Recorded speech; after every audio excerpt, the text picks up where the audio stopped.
Email, instant messaging, and message boards all seem like harmless, convenient means of communication in today's society. However, they can turn dangerous and even deadly. Cyberstalking, an increasing problem in which a predator harms its victim in various ways over the internet, has become a problem. It has changed the way people use the internet for communication and has caused many more safety precautions to emerge. As the problem of cyberstalking increases to a threatening level, internet users must gain knowledge of the concern in order to protect themselves by learning how cyberstalking occurs, who does it, and what to do. Learning how cyberstalking occurs is the key for the problem to be handled effectively. It can occur both indirectly and directly.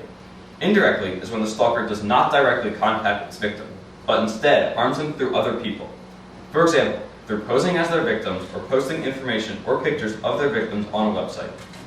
By doing so, the stalker can encourage a third party to harm them, as opposed to the stalker doing the direct damage. This type of stalking can occur on personal websites, on message boards, in chat rooms, or through emails.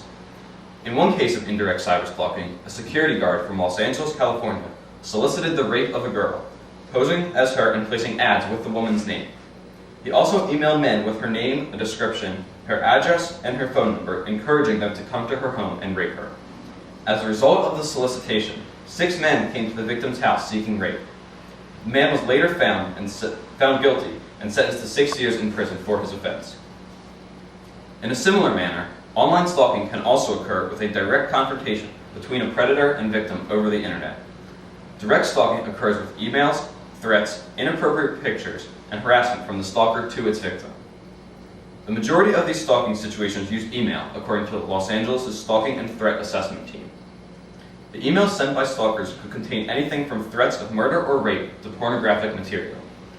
They could just be harassing emails, in some cases just an annoyance. One of the most serious cases ever reported since cyberstalking first began involved a man from New Hampshire who sent threatening emails to a woman. In these emails, he threatened to come to her house and kill her, and also bragged on his website that he would do so.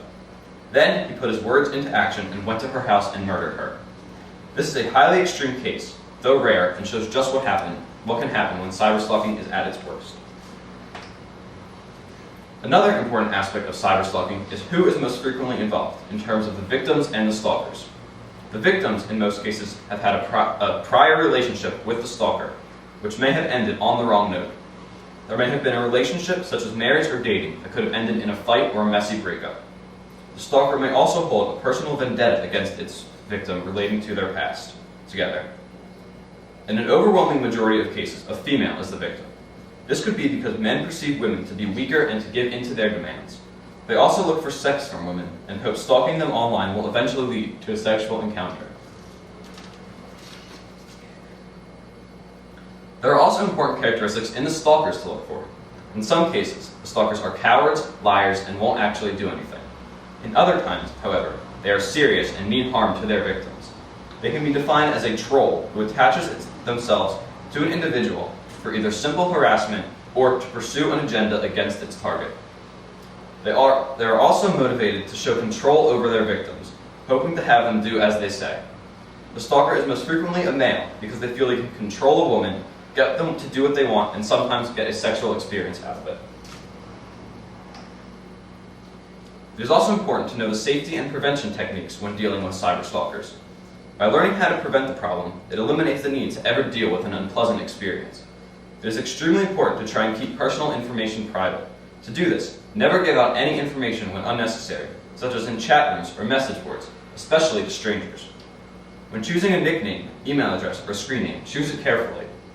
It should not give any hints to your identity or encourage any type of interaction. Avoiding conflict can also result in a healthy online experience. Simply put, when online, people should be treated the same as they would in real life.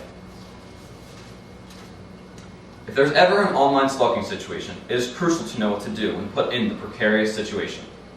When the stalker first encounters its victim, the victim should just ignore it. By ignoring the predator, he or she may become impatient and try to find a new victim. They will possibly get frustrated and not want to wait for a response. If the problem continues, the victim should always save all the messages and keep reports of what is happening. This can be used as evidence for authorities if the stalker is pursued. If the issue persists even longer, something should be done to try and stop it. If the situation is safe, the victim should take it upon him or herself to put an end to the dilemma.